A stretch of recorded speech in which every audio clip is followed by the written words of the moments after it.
கூட்டணியில சிறிய கட்சிகள் வந்து இரட்டை சின்னத்தில் போட்டியிடாமல் பாஜக சின்னத்தில் போட்டியிட ஆர்வம் காட்டுவது இதுதான் நல்ல கேள்வி. பழனிசாமி பாரதிய ஜனதா கட்சி இணைந்து அமைத்திருக்கின்ற கூட்டணி யார் தலைமையிலான கூட்டணி சொல்லுங்க? யார் தலைமையிலான கூட்டணி? யார் சொல்ற? அப்படி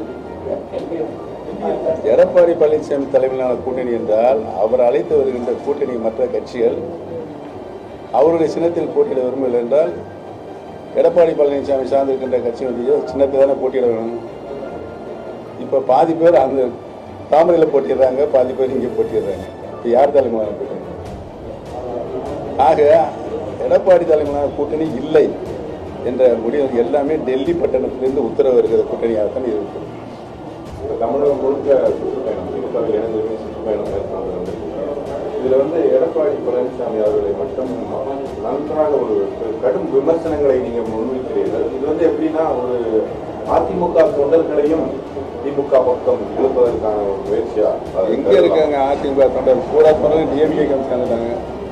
எனக்கு மிகப்பெரிய ஆச்சரியம். நான் சுற்றுப்பயணம் போகும்போது அனைத்து ஏற்கனவே அம்மா காலமானதுக்கு பின்னால் லட்சக்கணக்கான தொண்டர்கள் அதிமுக தொண்டர்கள் போல டிஎம்கே சேர்ந்துருக்காங்க. இப்போ நான் போய் திருமக்குளத்தில் இணைப்பு மாநாடு நடத்தியதற்கு பின்னால் தென் மாவட்டங்கள் சுற்றுப்பயணம் செய்யும்போது என்னோடு இருந்த லட்சக்கணக்கான தொண்டர்களும் இன்னைக்கு திராவிட முன்னேற்ற கழகத்தில் இணைந்திருக்கிறார் என்பதுதான் விதேசமான உண்மை. நாளை இல்லைங்க. இப்போ தேர்தல் வந்தால் தெரியும். ஒரு சும்மா தேர்தல் அறிக்கை நீங்கள் வெளியிட்டு எப்படியாவது தான் ஒரு ஆளுமிக்க தலைவரை நிரூபிக்கிறதுக்கு அந்த மாதிரி மக்களை நம்ப வைக்கிறதுக்காக நீ நாடகம் நடிச்சிருக்காரு. இந்த நாடகம் உண்மையிலேயே எடுபடாது. இப்போ இந்த அதிமுக சட்ட விதிகளை மீட்கும் போராட்டம் நீங்க முன்னெடுத்துருக்கீங்க. அது நீதிமன்றத்தில் எழுதி நேற்று கூட ஒரு மீட்டிங் வெளியிருந்தீங்க. அதை பற்றி சொல்லுங்க. அதோட மூவ்மெண்ட் எப்படி?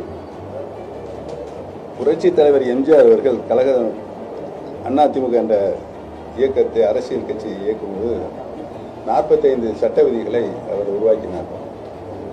44 சட்ட விதிகளை திருத்தம் செய்து கொள்ளலாம் அல்லது ரத்து செய்தலாம், காலத்துக்கு மாற்றம் செய்து கொள்ளலாம் என்ற அந்த சட்ட விதிகளில் இடம் இருக்கிறது. திருத்துவதற்கோ ரத்து செய்வதற்கோ. ஆனால் ஒரே ஒரு விதியை மட்டும் திருத்தம் செய்யவோ ரத்து செய்யவோ கூட என்ற தலைவர் அவர்கள் கைப்பற்றி எழுதியிருக்காரு.